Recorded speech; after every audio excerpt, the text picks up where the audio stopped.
तो शुरू हो जाता है अज्जू बाबा डिलीवरी बनाने का डे 67। ब्रेकफास्ट करने के बाद मैं चल देता हूँ ऑफिस की तरफ। ना ही कॉन्फिडेंट अलाउड है, ना सपना मेरा कंफ्यूज है, बस डायरेक्शन सही है।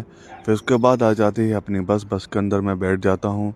और भाई जी बस के अंदर तो भीड़ थी, जगह तो मुझे नहीं मिली।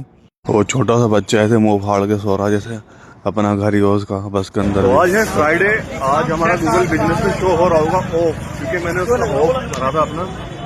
तो I think of he show हो रहा होगा कि फ्राइडे हमने छुट्टी रखी थी अपनी। लेकिन सोशल वर्क तो हम कर ही रहे हैं, फिर भी सोशल वर्क की कोई छुट्टी नहीं है।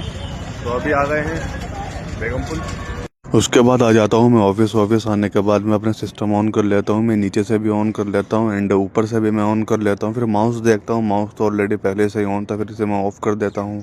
फिर हो जाता है टाइम नमाज का, क्योंकि आज फ्राइडे था, नमाज भी हमें पढ़नी थी। और फिर आ जाता हूँ मैं मस्जिद के अंदर। नमाज पढ़ने के बाद वापस मैं चल देता हूँ ऑफिस की तरफ, क्योंकि ब्रेक टाइम में वापस से आएंगे। फिर हो जाता है ब्रेक टाइम, 4:30 बज जाते हैं। 4:30 बजे मैं अपना ब्रेक लेता हूँ, फिर मैं चल देता हूँ वापस से नमाज़ पढ़ने।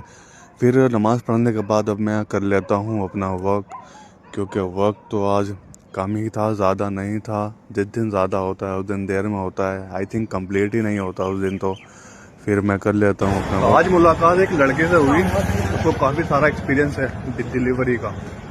तो उसका नंबर मैंने ले लिया है, उससे बात करेंगे, पूछेंगे क्या क्या प्रोसेस होता है, वो हमें गाइड करेगा। तो चलते हैं। कह रहा है कि मुझे कम से कम 8 साल का एक्सपीरियंस है डिलीवरी का, उसमें काम भी क्या है काफ़ी। तो मैंने उसका कॉन्टैक्ट नंबर ले लिया, तो थोड़ा बहुत वो गाइड करेगा, उससे पूछ लेंगे। बाकी यहाँ तो है ही नहीं, अब क्या से करें, यहाँ खाली सुनसान पड़ा है। अभी देखेंगे जो भी होगा। थोड़ा देर वेट करने के बाद आ जाता है एक ऑटो। वो बोला भाई साहब मैं 20 रुपये लूँगा तो मैं इंचोली छोड़ दूंगा। तो मेरे पास कोई ऑप्शन था ही नहीं, मैं बोला भाई साहब छोड़ देना।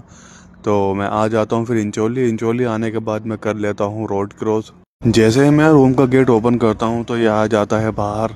फिर ये मुझे देख के छुप जाता है पर्दे के पीछे। आई थिंक ये चाह रहा था कि मैं इसके साथ खेलूं। फिर मैं इसे देखता हूँ कि कहाँ घुस गया है। ये बार बार बाहर आ रहा था, फिर अंदर जा रहा था, ऐसे ही कर रहा था ये।